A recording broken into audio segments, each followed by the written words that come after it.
Bom, vamos o centro do nosso culto, o centro do culto na igreja presbiteriana é sempre a pregação da palavra, porque é o mais importante que existe.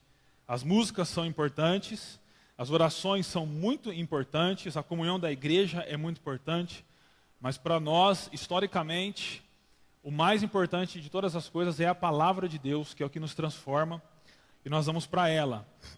Nós estamos caminhando desde domingo passado numa série, numa das cartas que o apóstolo Paulo escreve, carta aos Colossenses, aos crentes de Colossos. É uma experiência nova para nós aqui. Nós já expusemos livros inteiros, entre aspas, pulando algumas partes. A experiência agora é que durante algumas semanas nós estudemos juntos uma carta inteira do apóstolo Paulo, porque eu tenho para mim que essa é a melhor maneira de se pregar a Bíblia, e a nossa história, a nossa herança também teológica, ela nos ensina isso. Então nós estamos caminhando na carta aos Colossenses, e convido você a abrir comigo em Colossenses capítulo 1, a partir do versículo 15.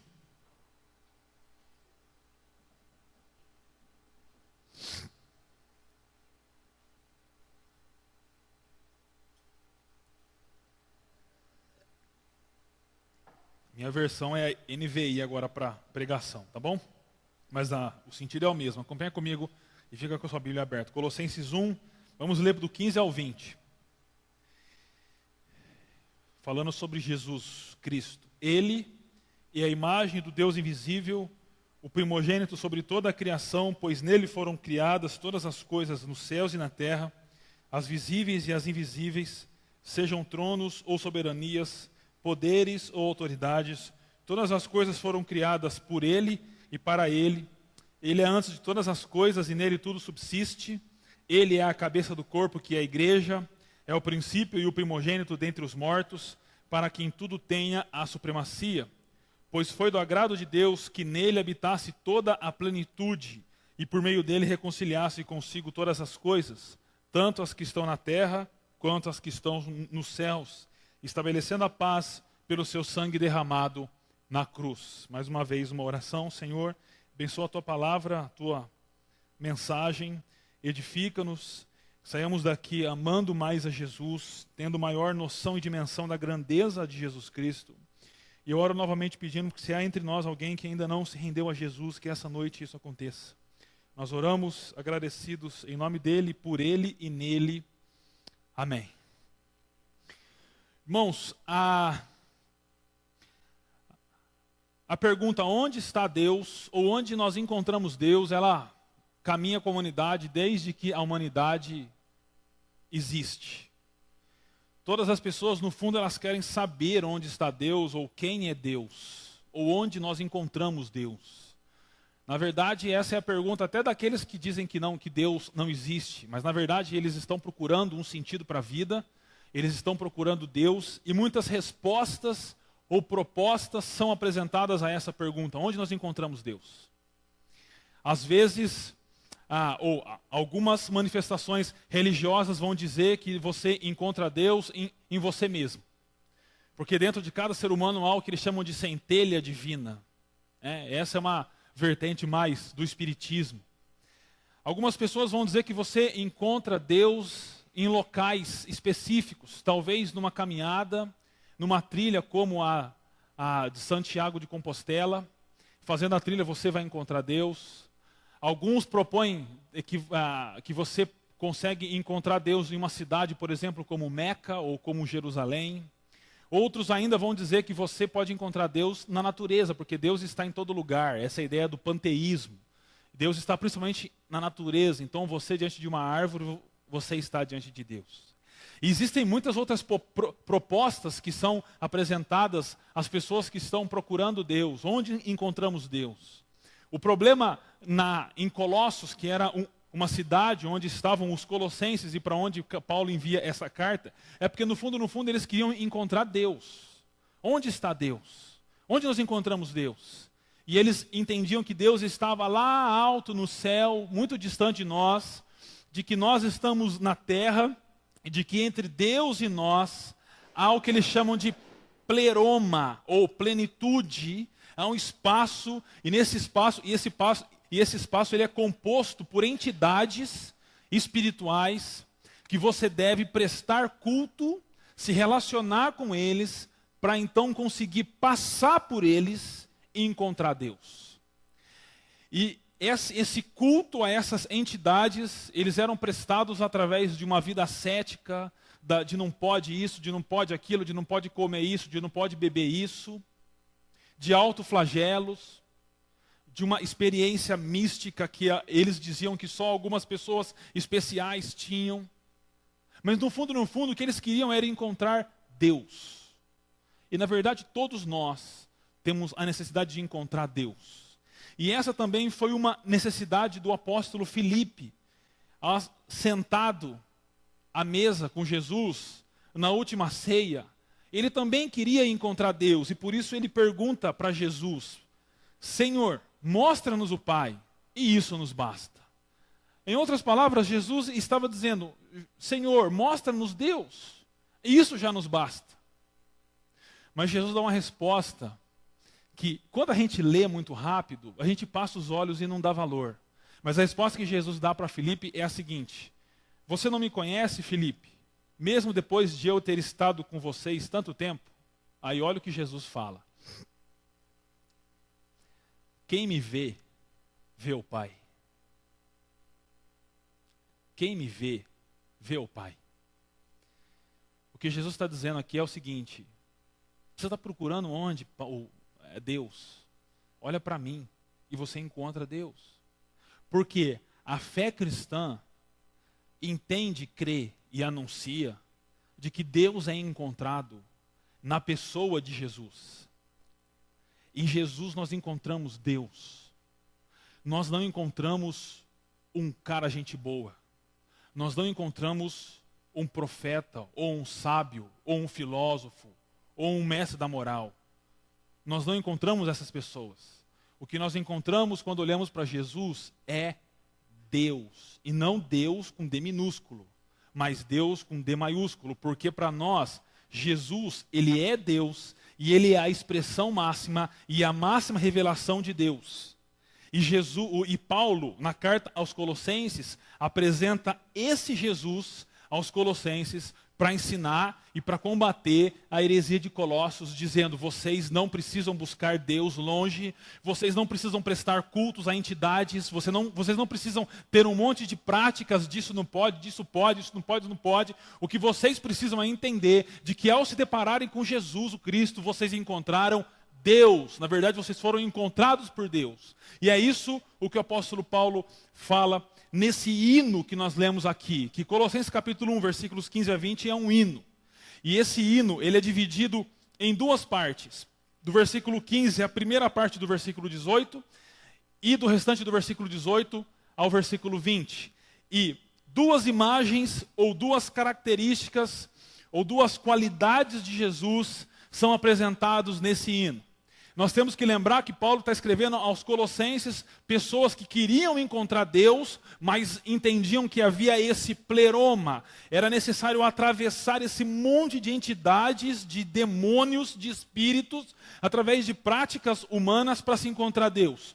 Paulo vai dizer: Jesus é Deus e vocês já foram encontrados por Ele.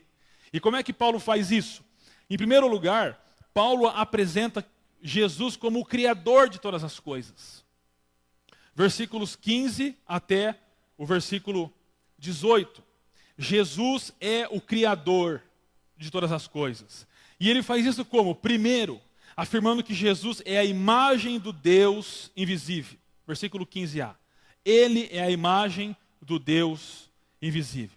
A palavra para imagem que o apóstolo Paulo usa aqui, para nós, no Ocidente, hoje, no século XXI, quando a gente pensa em imagem, a gente pensa numa cópia da realidade. Ou em algo que traz a ideia de uma coisa, mas é imperfeita, né? Não é a coisa, não é o objeto, é só a imagem. Mas na língua do Novo Testamento, imagem não tem esse peso. E a palavra que o apóstolo usa para imagem no original é da onde nós tiramos a nossa palavra ícone. Ou seja, Paulo está dizendo, Jesus é o ícone de Deus. E na mentalidade do primeiro século, ele está dizendo, Jesus é a perfeição da imagem de Deus. É a perfeição de Deus. Quando vocês olham para Jesus, vocês veem Deus. Então, ao dizer que Jesus é a imagem do Deus invisível, Paulo está dizendo, Jesus é a revelação e a manifestação perfeita de Deus. Porque ele mesmo disse isso para Filipe, não disse? Quem me vê, vê o Pai. O apóstolo Paulo está falando a mesma coisa. O ensino dos apóstolos é esse. Olhou para Jesus, viu Deus. Olhou para Jesus, se encontrou com Deus. Porque Deus é Espírito. João diz isso em João 4:24. E por isso não é possível ver Deus. Mas nós podemos em Jesus enxergar Deus, ver Deus e encontrar Deus. Por quê? Porque Jesus é Deus e por isso Ele é Criador. E essa manifestação visível de João, ou de Jesus, João explica o que aconteceu.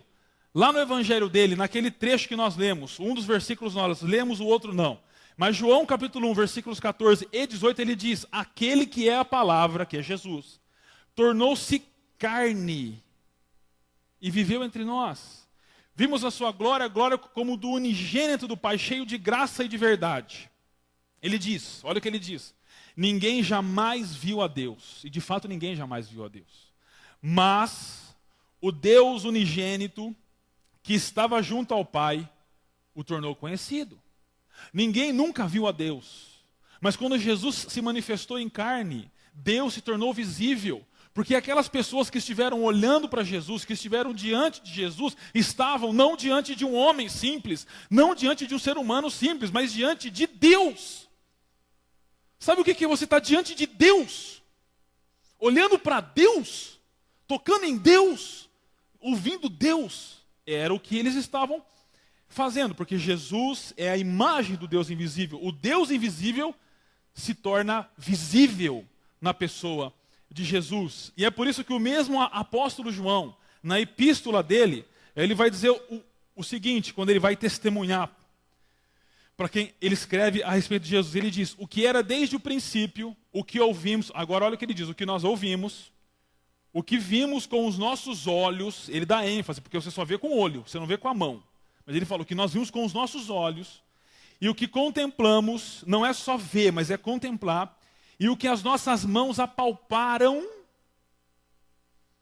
isto proclamamos a respeito da palavra da vida. A vida se manifestou, nós a vimos e dela testemunhamos, e proclamamos a vocês a vida eterna que estava com o Pai e nos foi manifestada. Nós lhes proclamamos o que vimos e ouvimos para que vocês também tenham comunhão conosco. Em outras palavras, João está dizendo, eu ouvi Jesus, eu vi Jesus, eu contemplei Jesus, eu toquei em Jesus. Ele existe e Ele é Deus. É apóstolo falando. Apóstolo tem muita autoridade para nós. Na verdade, tem muita mesmo. Então, João escreve para pessoas que estão enfrentando um problema parecido com os colossenses. Alguns diziam que Jesus não veio em carne, em João. Não veio em corpo humano. João diz, ele veio. E a maior confissão cristã que existe é a de que Jesus é Deus. Se tem algo que define se uma pessoa é cristã ou não, é a crença e a convicção de que Jesus não é uma pessoa comum. Ele não é Maomé. Ele não é igual Buda. Ele não é igual Chico Xavier. Essas pessoas são pessoas, ou foram pessoas. Jesus é Deus. É diferente. É diferente. Então,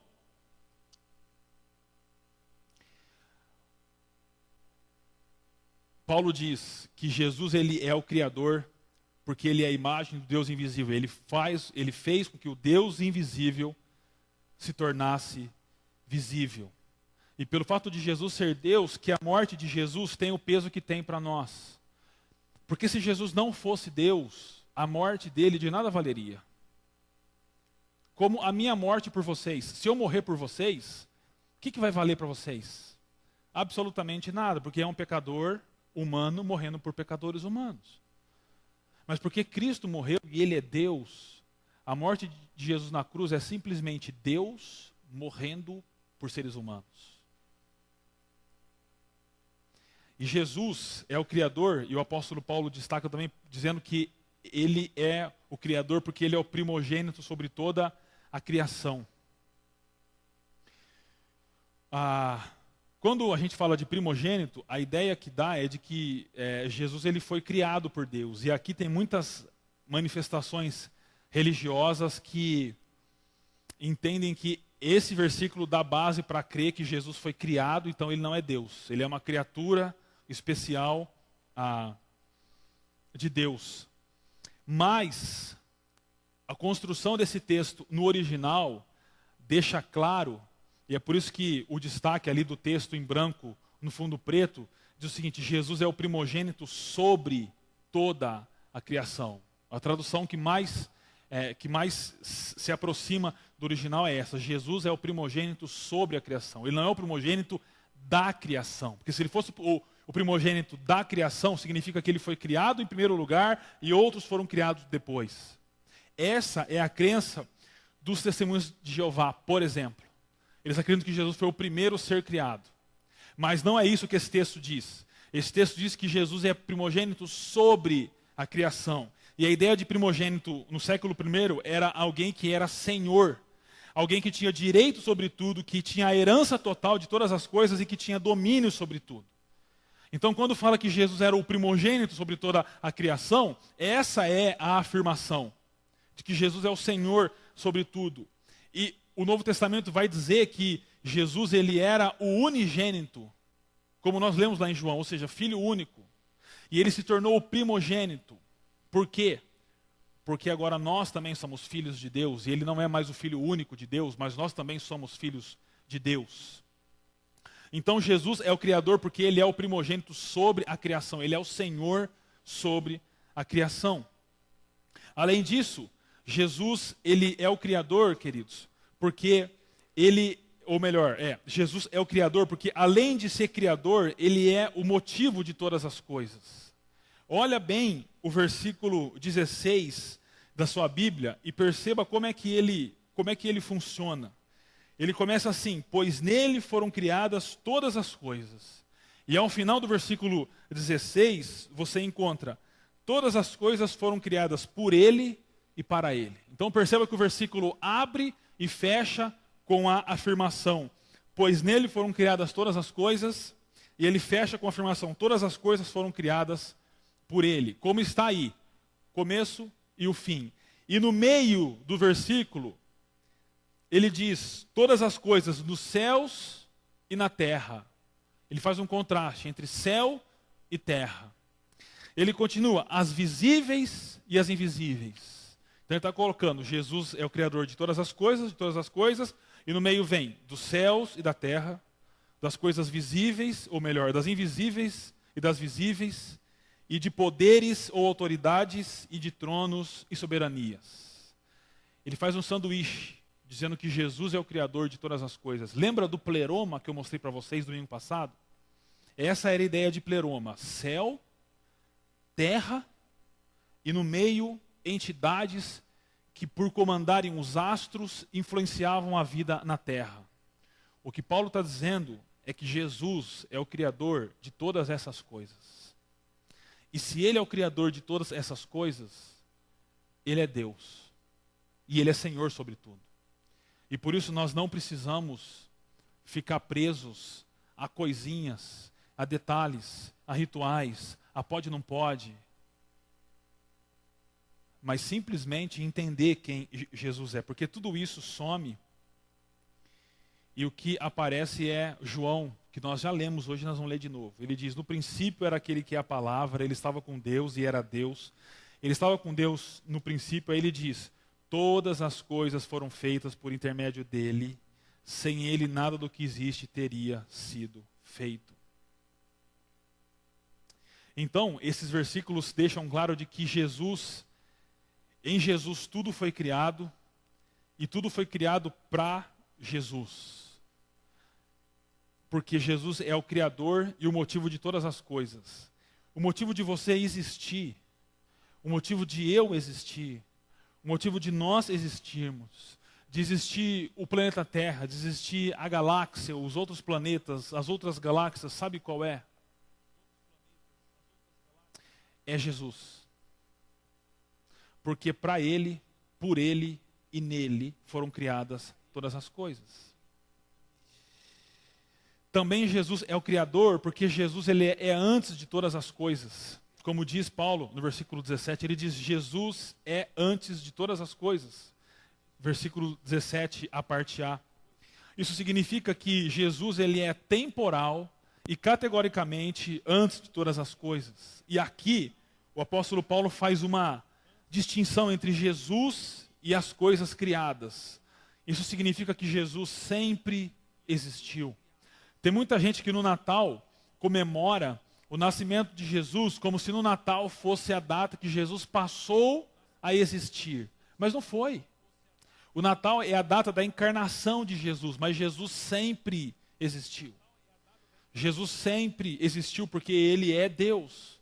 Isso significa que antes do mundo ser criado, antes de todas as coisas serem planejadas e desenvolvidas, Jesus já existia. Na verdade, Jesus sempre existiu, porque Jesus é Deus. A encarnação é um fato, pleonasmo, histórico, com a intenção dele morrer na cruz por nós. Mas Jesus sempre existiu. Além disso, Jesus é quem sustenta todas as coisas. Isso significa que se nós estamos aqui, e se amanhã você vai acordar para trabalhar, se o mundo ainda existe, se o universo ainda é mantido, é por causa de Jesus, queridos. O que eu quero essa noite é que você expanda a noção e a perspectiva que você tem de Jesus. Jesus não é um homem comum, Jesus é Deus e Ele sustenta todas as coisas. Sabe o planeta que a gente vive? Sabe a comida que nós comemos? O ar que respiramos? Todas as coisas são sustentadas por Jesus. Ele não é simples, Ele não é qualquer um, Ele é o Deus que sustenta todas as coisas. E além disso, ele termina essa primeira parte dizendo: e Jesus é o cabeça da igreja. É interessante que ele vem falando sempre na perspectiva cósmica, grande. Jesus é o Criador de todas as coisas, é quem sustenta todas as coisas, é antes de todas as coisas. E daí ele termina falando da igreja. Parece que destoa um pouco o discurso de Paulo aqui. Porque ele está falando do universo da criação, depois fala da igreja. Bom, a igreja parece tão pequena perto da criação. Mas por quê? Porque a igreja é quem tem uma relação especial com Deus. E Jesus, embora ele seja criador e sustentador de todas as coisas, ele não é cabeça do mundo. Ele é cabeça da igreja. Da igreja ele é cabeça, porque a igreja tem uma relação especial com Jesus. A liderança de Jesus é especial na igreja. A sustentação de Jesus é especial na igreja. A igreja é o que nós chamamos de nova criação. A relação entre igreja e Jesus é chamada pelos teólogos de união mística. Há uma união diferente da igreja com Jesus. E é interessante que, ao ele falar que Jesus é o cabeça da igreja, ele muda o discurso. Ele vai falar agora sobre Jesus como o reconciliador. Porque a igreja é o povo da reconciliação e a chave da mudança. Então aqui, queridos, eu queria reafirmar para vocês que Jesus ele é o criador de todas as coisas. Jesus não é um cara gente boa. Jesus é criador de todas as coisas. Isso significa que quando a Bíblia fala de Jesus, de que quando as pessoas falam de Jesus, de que quando desse púlpito é falado de Jesus, nós não estamos falando de um homem simples. Nós não estamos falando de um mestre da moral. Nós estamos falando de um Deus que é criador sobre todas as coisas. E é nesse Deus que nós devemos confiar. É esse Deus que nós devemos amar. Paulo apresenta Jesus como criador para que os colossenses abandonem todas as práticas que eles têm, que são contrárias ao reino de Deus. Todas as práticas de isso pode, isso não pode, buscando alcançar Deus. Paulo diz: parem com essas coisas, porque Jesus é o Criador de todas as coisas e Ele já alcançou vocês. Por que nós devemos confiar em Jesus e amar Jesus? Porque Ele é o Criador de todas as coisas, inclusive de nós mesmos. Mas a gente sabe que na história aconteceu algo terrível. Jesus é o Criador de todas as coisas, Ele criou todas as coisas, Ele sustenta todas as coisas, mas a história bíblica, em Gênesis capítulo 3, diz que algo terrível aconteceu. Que a nossa raça se rebelou contra Deus, desobedeceu Deus, na verdade quis ser Deus, e por isso foi afastado de Deus, foi afastado da glória de Deus. Isso que nós chamamos de queda. A raça humana caiu, o pecado entrou. Mas o problema não foi só que a nossa raça caiu, foi que toda a criação caiu. Todo o cosmo caiu. Por quê? Porque quando Deus criou todas as coisas, Ele deu em nossas mãos para que nós cuidássemos de todas as coisas. E nós caímos em pecado e trouxemos tudo abaixo. Toda a criação caiu. Por isso, a segunda imagem que Paulo vai apresentar de Jesus é Jesus como o reconciliador. Jesus é o Criador, mas Ele também é o reconciliador. E é interessante que quando ele começa a falar de Jesus como o reconciliador, ele começa dizendo Jesus é o princípio. Mas ele já tinha falado que Jesus era o princípio. Nós sabemos disso naquele texto de João que nós já lemos, dizendo no princípio Jesus ele é o princípio. Mas a pergunta que vem aqui é, se Paulo está falando sobre reconciliação, por que ele está falando sobre criação de novo? Por que ele está falando sobre o princípio de todas as coisas? É porque agora quando Paulo fala que Jesus é o princípio, ele não está querendo dizer o princípio lá no começo da história, lá em Gênesis, mas ele está querendo dizer que Jesus, por causa da reconciliação que ele gera, ele é o novo começo, o novo princípio, a nova história, a nova vida que é possível na pessoa de Jesus. É isso o que ele está dizendo. É por isso que o apóstolo João, lá no final da sua vida, no Apocalipse, depois que passou tudo, ele tem uma visão e ele diz assim: então vi novos céus e nova terra, pois o primeiro céu e a primeira terra já tinham passado. Esse novo céu e nova terra, esse novo mundo, essa nova criação é fruto, sabe do quê? Da cruz de Jesus Cristo. Isso significa que quando Jesus estava morrendo na cruz, Ele não estava apenas salvando almas do inferno. Quando Jesus estava morrendo na cruz, Jesus estava recriando todas as coisas, recriando a nossa raça, recriando o nosso mundo. O peso da morte de Jesus não é só para tirar a alma do inferno, é para recriar todas as coisas, é para dar uma nova vida, um novo ânimo, uma nova história. E é por isso que o apóstolo Paulo diz em 2 Coríntios 5,17, portanto, se alguém está em Cristo, é nova criação. As coisas antigas já passaram, eis que surgem coisas novas. Por isso que Jesus, como o reconciliador ou o redentor, é a mesma coisa, ele é o princípio. Porque é nele que pessoas como nós, eu e você, que não temos mais esperança, que não temos mais saída, que não temos solução, que não adianta procurar caminho, não adianta procurar nada. Em Jesus nós encontramos um novo começo, queridos. Uma nova vida, uma nova história pode ser traçada, uma nova história pode ser desenvolvida. Por quê? Porque Jesus é o princípio da recriação de Deus. Quando Cristo morria na cruz, a morte de Jesus na cruz, mais uma vez eu afirmo isso, não foi para salvar sua alma do inferno só, mas foi para recriar todas as coisas. A morte de Jesus é o start, é o início da nova criação de Deus. E por isso aqueles que estão em Cristo são nova criação. Essa é a tradução melhor, não é nova criatura, é nova criação. Então, presta atenção no que Paulo está dizendo para nós. Ele está dizendo, Jesus é o Criador e o reconciliador. E isso significa, Jesus cria duas vezes. Ele criou uma vez, nós caímos. E Ele cria de novo. Pela segunda vez, Ele cria todas as coisas. Ele restaura todas as coisas. Ele redime todas as coisas. Obrigado, Zé.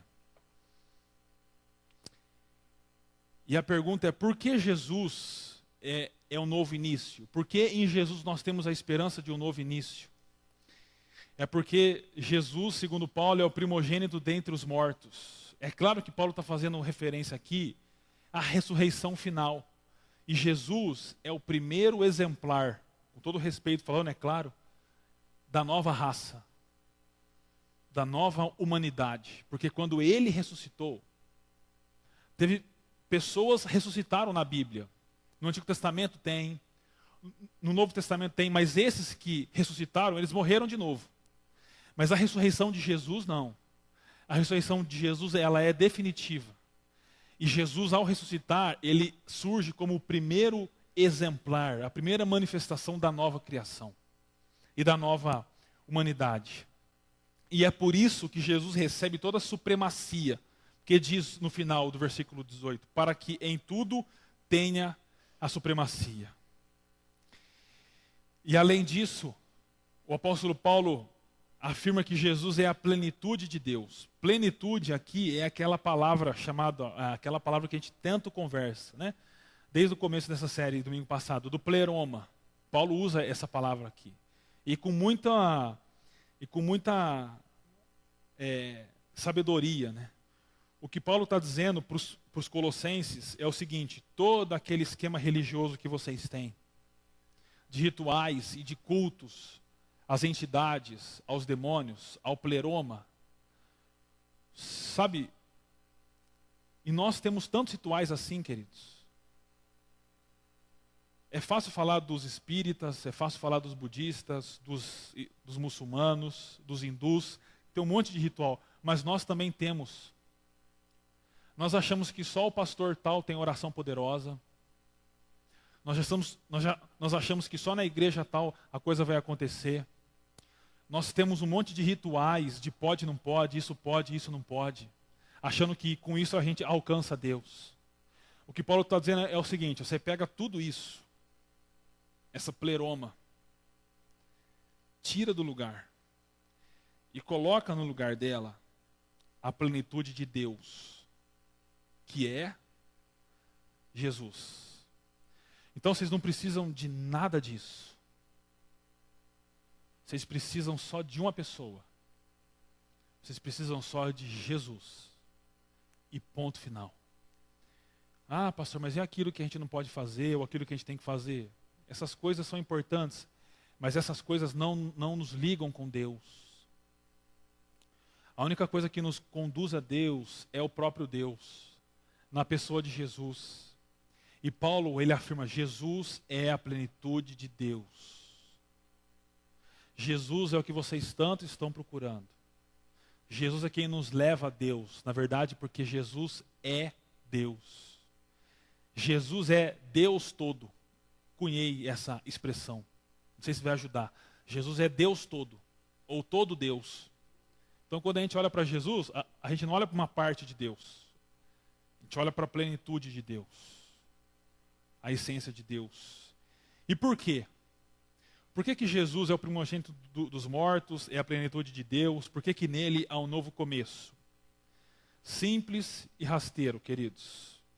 Porque Jesus é quem reconcilia consigo todas as coisas. Esse versículo talvez é um dos mais impressionantes da Bíblia. Paulo diz: e por meio dele reconciliasse consigo todas as coisas, tanto as que estão na terra, quanto as que estão nos céus.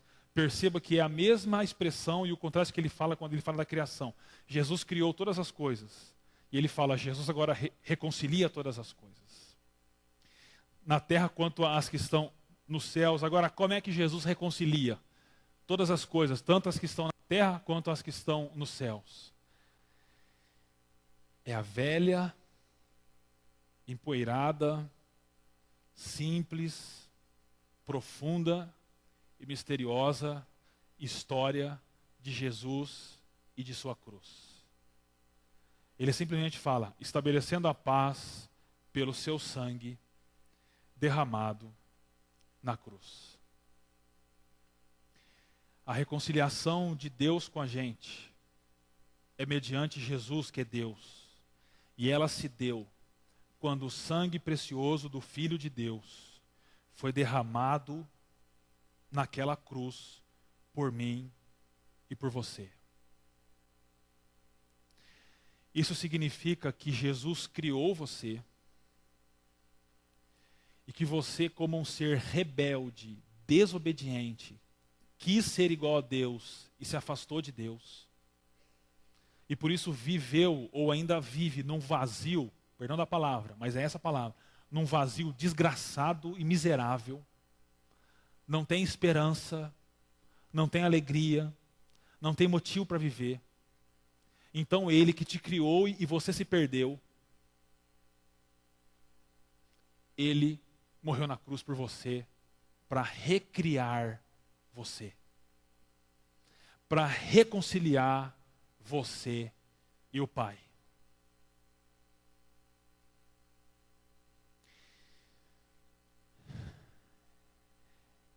Eu acredito que não há mais mensagem suficiente para fazer a gente despertar o nosso amor por Jesus. Não há. Nos criou, nós nos perdemos e nos quebramos. Em vez dele jogar fora ou abandonar a gente, o que ele poderia fazer perfeitamente, porque Deus não precisa de nós para viver. Ele tornou a meter a mão na massa e a nos refazer na cruz do Calvário. Isso se chama Evangelho e é o que gera salvação para nós. Então note a estrutura que o apóstolo Paulo faz. Tem a ordem da criação e a ordem da redenção, e tem todas as coisas, tanto na criação como na redenção. Jesus, todas as coisas são criadas nele, são criadas através dele, e são criadas para Ele. Significa que toda a criação é em Jesus, através dele e para Ele. Mas a criação caiu, por nossa causa. Então, toda a plenitude de Deus habita em Jesus, e Ele reconcilia por Ele e para Ele todas as coisas. Uma estrutura que Paulo usa nesse hino. Ele criou todas as coisas e Ele reconcilia todas as coisas. E sabe quem é essa pessoa que faz isso? É a pessoa de Jesus. Jesus desempenha um papel na criação e na restauração ou na reconciliação de todas as coisas. É por isso, queridos,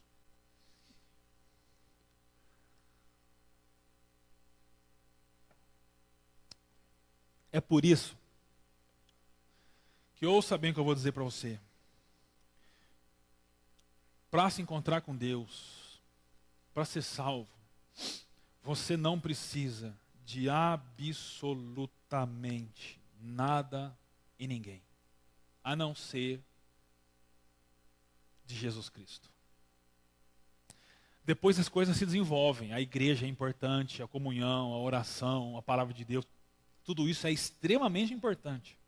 Mas eu estou dizendo aqui de salvação e de reconciliação com Deus. Para isso, você não precisa de absolutamente nada e ninguém. Só e somente de Jesus Cristo. E aí vai depender da sua posição diante de Jesus. Quem é Jesus para você? Então aqui eu encerro trazendo uma fala ou um texto do C.S. Lewis, um autor que eu gosto muito de ler. E ele, num livro chamado Cristianismo Puro e Simples, ele escreve o seguinte a respeito de Jesus. Ele está falando sobre aquelas pessoas que aceitam Jesus como um grande mestre da moral, mas não aceitam ele como Deus. E ele escreve o seguinte: essa é a única coisa que não devemos dizer, que Jesus é um grande mestre da moral e não é Deus. Um homem que fosse somente um homem e dissesse as coisas que Jesus disse, não seria um grande mestre da moral, seria um lunático, no mesmo grau de alguém que pretendesse ser um ovo cozido. Ou então, o diabo em pessoa. Faça a sua escolha. Ou esse homem era e é o Filho de Deus, ou não passa de um louco ou coisa pior. Você pode querer calá-lo por ser um louco, pode cuspir nele e matá-lo como a um demônio, ou pode prostrar-se a seus pés e chamá-lo de Senhor e Deus, mas que ninguém venha, com paternal condescência, dizer que ele não passava de um grande mestre humano. Ele não nos deixou essa opção, e ele não quis deixá-la. Jesus não é um grande mestre, Jesus é Deus. E é isso que esse vídeo curto vai dizer para nós. Ele usa uma expressão muito interessante para Jesus. Na verdade, eu até já passei esse vídeo aqui, mas vale a pena a gente assistir de novo. É a abertura de um congresso do Haggai. E ele vai dizer rapidamente para nós quem é Jesus.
He that cometh from above is above all.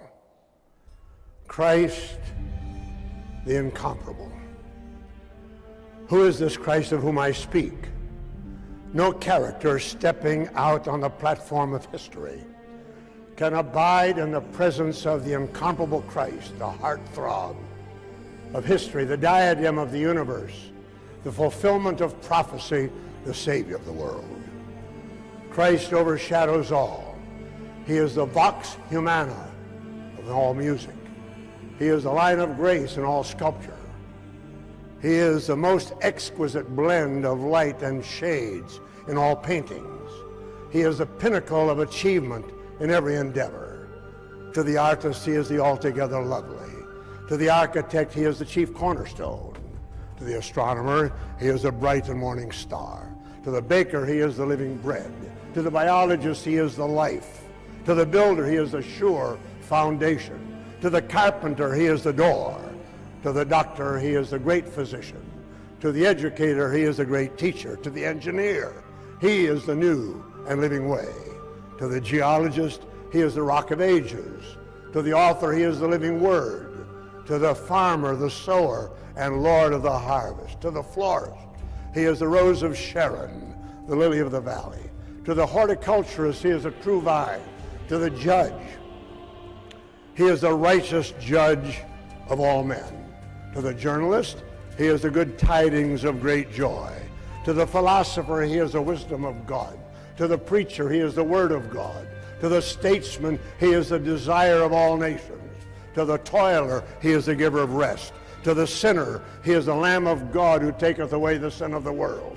To the Christian, the Son of the living God, the Savior, the Redeemer, and Lord. To the disciple, he is the commander-in-chief who gives us our orders with unmistakable and unconditional clarity. He is Christ, the incomparable. Eu acho que poucas palavras definem Jesus como essa. Jesus, o incomparável.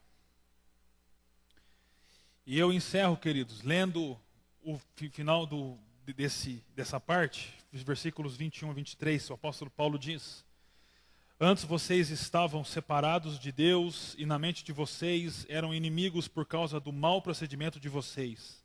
Mas agora ele os reconciliou pelo corpo físico de Cristo, mediante a morte, para apresentá-los diante dele santos, inculpáveis e livres de qualquer acusação.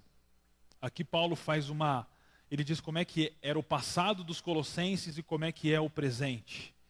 E é como era o nosso passado e como é o presente daqueles que estão em Cristo. Nós éramos inimigos de Deus, separados de Deus, mas fomos transformados e agora somos santos, inculpáveis e livres de qualquer acusação. Essa é a transformação por causa da reconciliação em Jesus. E o versículo 23 fica como um desafio para nós. Ele diz: desde que continuem alicerçados e firmes na fé, sem se afastarem da esperança do Evangelho, que vocês ouviram e que tem sido proclamado a todos os que estão debaixo do céu. Esse é o evangelho do qual eu, Paulo, me tornei ministro. O desafio para nós é continuarmos alicerçados e firmes na fé e não nos afastarmos da esperança do evangelho. Isso é, não abrirmos mão de Jesus, mas confiarmos no Jesus ensinado pela Escritura, ensinado pelos apóstolos. Não o Jesus que um monte de doido apresenta por aí, mas o Jesus que é criador de todas as coisas e que é reconciliador de todas as coisas também. Então eu encerro afirmando que nós fomos criados e reconciliados em Cristo. E isso já é mais do que motivos para a adoração de Jesus. Nós precisamos abandonar práticas pagãs, queridos, que mesmo como cristãos nós temos. De não poder comer algumas coisas, de não poder beber algumas coisas, de não poder fazer isso, de não poder fazer aquilo, ou tem que fazer isso. Devemos abandonar práticas pagãs. E devemos crer em Jesus, segundo o ensino apostólico. E eu termino pedindo para que você faça uma análise bem profunda de quem você acha que é Jesus. Que Jesus que você crê é o Jesus bonachão, dá risada para tudo? É o Jesus gênio que tem que fazer a sua vontade? É o Jesus gente boa? É o Jesus o sábio? É o Jesus o mestre? Nenhuma dessas crenças é válida. A única crença válida é acreditar que Jesus é Deus. Essa é a única crença válida. Eu peço para vocês responderem isso em oração nesse momento.